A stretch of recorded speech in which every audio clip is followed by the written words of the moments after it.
विक्रम बेताल की 7वीं कहानी, राजा चंद्रसेन और नवयुवक सत्वशील की कहानी।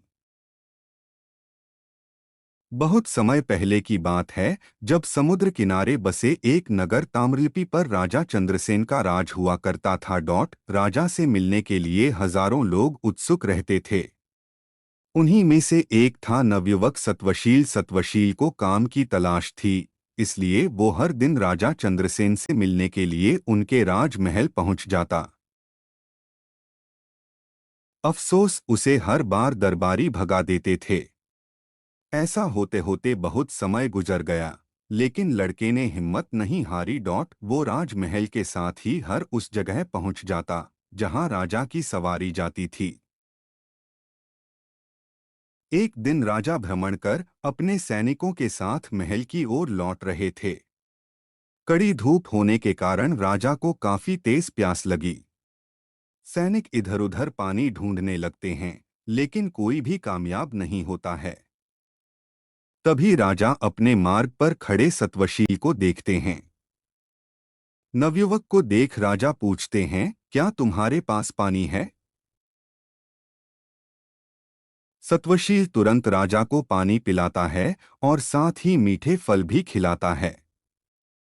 राजा उससे काफी प्रसन्न होते हैं और कहते हैं, मैं तुम्हें कुछ भेंट देना चाहता हूँ, बताओ तुम्हें क्या चाहिए।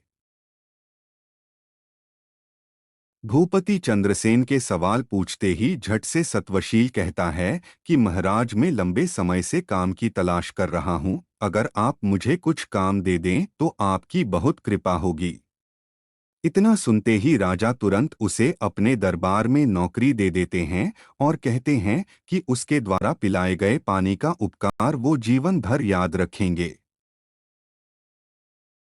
वक्त बीतता गया और अपनी प्रतिभा की वजह से नवयुवक राजा का बहुत करीबी बन गया। एक दिन भूपति चंद्रसेन सत्वशील से कहते हैं, हमारे नगर ताम्रलिप्ति में बेरोजगारी काफी बढ़ गई है, इसके लिए हमें कुछ करना चाहिए। इतना सुनते ही नवयुवक कहता है, आप हुक्म कीजिए महाराज। राजा कहते हैं, हमारे पास एक टापू है जो काफी हरा भरा है। अगर वहां कुछ खोज की जाए तो काम के कुछ अवसर मिल सकते हैं। इतना सुनते ही सत्वशील जी महाराज कहकर टापू के लिए रवाना हो गया। समुद्र के रास्ते टापू के पास पहुंचते ही सत्वशील को पानी में तैरता हुआ एक झंडा नजर आता है। झंडे को देखते ही वो हिम्मत जुटाकर पानी में कूदता है। पानी में कूदते ही नवयुवक सत्वशील टापू की राजकुमारी के पास पहुंच जाता है, जहां वो अपनी सहेलियों और सेविकाओं के साथ गाना गा रही होती हैं। राजकुमारी को नवयुवक अपना परिचय देता है। कुछ देर बातचीत करने के बाद राजकुमारी सत्वशील को भोजन का निमंत्रण देती हैं और खाना खाने से पहले पास के ही एक तालाब में स्नान करने का आग्रह करती हैं। जैसे ही सत्वशील तालाब में नहाने के लिए उतरता है, वो ताम्रलिप्ति महल की सभा में पहुंच जाता है। एकदम सभा में सत्वशील को देख राजा चंद्रसेन चकित हो जाते हैं। वह उससे पूछते हैं, अरे तुम यहाँ कैसे? सत्वशील राजा को पूरी घटना के बारे में बताता है। सारी बातें जानने के बाद राजा भी उस टापू में जाने का फैसला लेते हैं। वहां पहुंचकर भूपति चंद्रसेन उस टापू पर जीत हासिल कर लेते हैं। ऐसा होते ही राजा चंद्रसेन को राजकुमारी उस टापू का राजा घोषित कर देती है।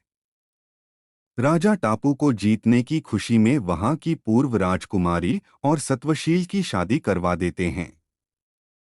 इस तरह राजा चंद्रसेन सत्वशील के पानी के उपकार को चुकाते हैं।